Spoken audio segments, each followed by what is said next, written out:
Santé des jeunes, comment lever les freins à l'accès aux soins?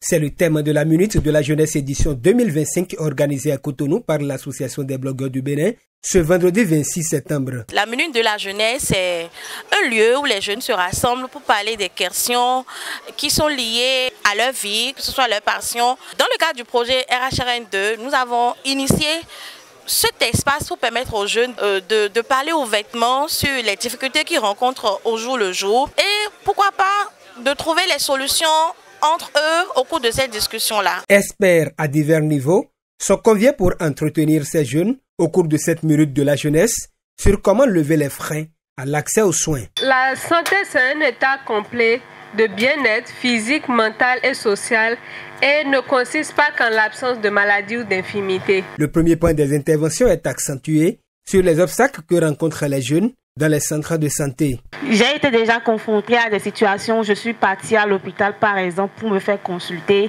et quand je suis venue automatiquement on m'a demandé si j'étais enceinte. Généralement on n'a pas la possibilité d'aller dans les cliniques par exemple pour nous faire consulter. C'est de mon devoir en tant que médecin, exemple ma voix est nasoneuse, mais si le patient vient, c'est pas son problème. Je me suis assise, j'ai porté une blouse. Donc il est de mon devoir quand il vient, ah bonjour, comment allez-vous, qu'est-ce qui vous amène? Et ça permet de le mettre en confiance pour parler. Donc c'est soit je porte ma blouse, soit je ne la porte pas. Absolument. Lorsque le service est là, l'on va se demander si les populations à qui ce service-là a été pensé, conçu et mis en œuvre ont la capacité financière d'y avoir accès. C'est très important, cela voudrait dire qu'il faut essayer de voir un peu comment l'on fait pour répondre à cette préoccupation d'accessibilité économique. L'élimination des freins par rapport aux soins est le deuxième temps fort de cette discussion entre jeunes. Je pense que dans un premier temps, comme Landry l'a dit, c'est quand même de garantir l'information aux jeunes. De plus en plus, beaucoup de jeunes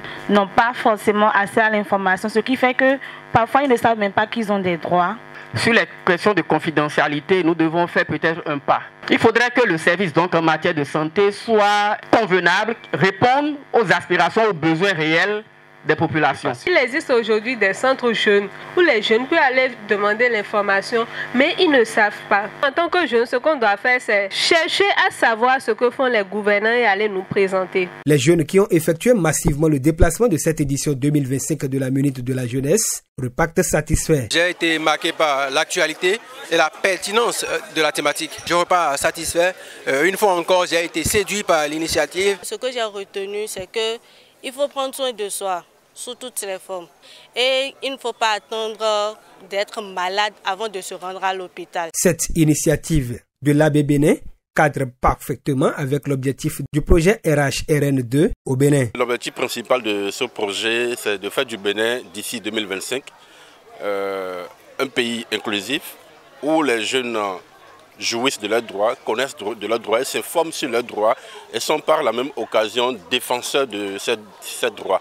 En santé sexuelle, bien sûr. Le chargé de projet pour l'AB Bénin, au sein de la coalition RHRN2 au Bénin, a profité de l'occasion pour faire le point de la mise en œuvre de ce programme au niveau de l'Association des blogueurs du Bénin. Comme acquis fondamental, il faut dire qu'à la date d'aujourd'hui, nous avons mis en place depuis août 2023 une plateforme numérique que nous avons appelée Vobodo Média, qui parle des questions liées au quotidien de la jeunesse, ces questions qui ne sont pas très souvent abordées dans les médias. Au niveau de l'AB Bénin, on a travaillé également aussi à mettre en place ce qu'on appelle aujourd'hui les Space Inns que nous avons aujourd'hui réalisé depuis le lancement du projet au Bénin.